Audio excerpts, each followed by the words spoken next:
ذات باری تعالی بڑی ہی حیا والی ہے، اس لیے اللہ تعالی حیا کو پسند کرتا ہے۔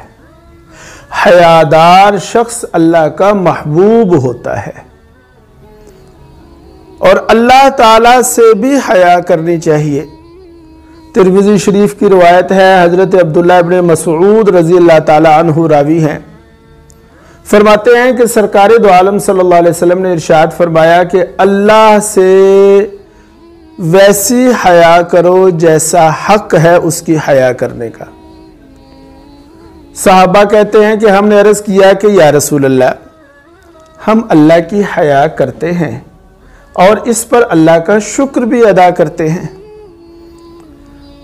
رسول اللہ صلی اللہ علیہ وسلم نے ارشاد فرمایا کہ اللہ سے حیا کا وہ مطلب نہیں جو تم سمجھ رہے ہو، بلکہ اللہ تعالیٰ سے حیا کا مطلب یہ ہے کہ تمہارا سر اور تمہارے سر کے اندر جو کچھ بھی ہے وہ اللہ کے حکم کے تابع ہو جائے، اور اسی طرح تمہارا پیٹ اور اس پیٹ کے جو کچھ بھی اندر ہے تم اس کی حفاظت کرنے لگ جاؤ اور اس کو اللہ کے حکم کے تابع کر لو۔